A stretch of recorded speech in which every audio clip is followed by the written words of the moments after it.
नमस्कार दोस्तों, मैं वंदना नंदा आपके सामने प्रस्तुत हूँ अपनी एक कहानी लेके। एक मूर्तिकार था, बहुत सुंदर मूर्तियां बनाता। उसकी ख्याति बहुत अच्छी फैली हुई थी। राजा अपने महल सजाता, उसकी मूर्तियां लेके मंदिरों में सस्ती, चौराहों में सस्ती, ऊंचे दामों पे बिकती।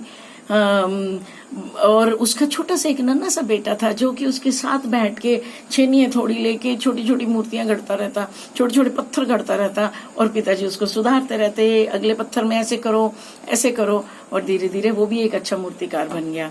अब उसकी मूर्तियां भी बड़ा हो गया, सुंदर से बिकने लगी। अब धीरे धीरे एक ऐसे समय आया कि उसके पापा की मूर्तियों के जो दाम मिलते थे उससे ज्यादा दाम अब उनके बेटे की मूर्तियों के मिलने लगे। और लेकिन पापा का सुधार कार्य फिर भी चालू था।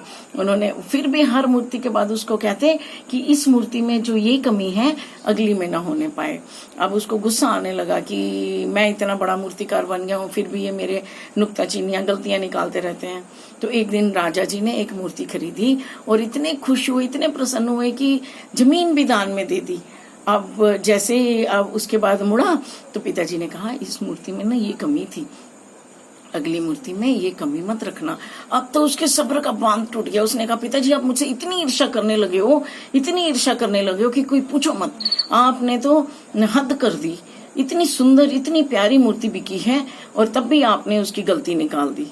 पिताजी चुप हो गए, वो अपने बैठ गए, वो अपना काम करने लगा। दोनों में मनमुटाव हो गया, अपने अपने काम करने लगे। धीरे धीरे धीरे धीरे बेटे की मूर्तियों के दाम भी गिरने लगे और वो उदास होने लगा। उसको लगा कि अब मैं क्या करूं कि मेरी मूर्तियों के दाम बढ़े। तो पिताजी उसकी बात समझ गए। पिताजी उसके पास आए, प्यार से उसके सिर पे हाथ फेरा। बेटा मैं तुम्हें समझता हूँ, तुम उदास क्यों हो। बेटा मैं तुम्हें इसलिए नहीं सुधारता था कि मैं तुमसे ईर्ष्या करता हूँ, मैं तुम्हें इसलिए सुधारता था ताकि तुम एक अच्छे सर्वश्रेष्ठ कलाकार बनो, मूर्तिकार बनो। और तुमने मुझे ईर्ष्या का दर्जा दे दिया। तो ऐसे कोई माँ बाप नहीं होते हैं जो ईर्ष्या करते हैं अपने बच्चों से। तो उसने बोला पिताजी मुझे माफ कर दीजिए, प्लीज मेरी मूर्तियों को फिर से सुधारिए। तो उन्होंने उनकी मूर्तियों को बताया तो फिर से वो एक अच्छा मूर्तिकार हो गया। फिर से उसकी मूर्तियां ऊंचे दामों में बिकने लगी।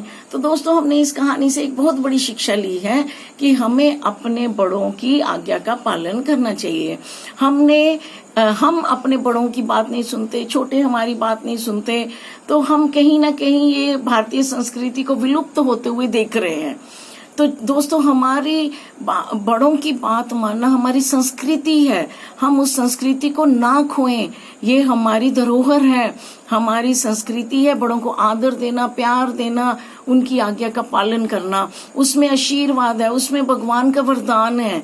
तो आइए हम मिल के अपने बड़ों की आज्ञा का पालन करें ताकि हमारी तरक्की हो, ताकि हम अपने भारत की संस्कृति को फिर से मजबूत करें जो कहीं ना कहीं खो रही है।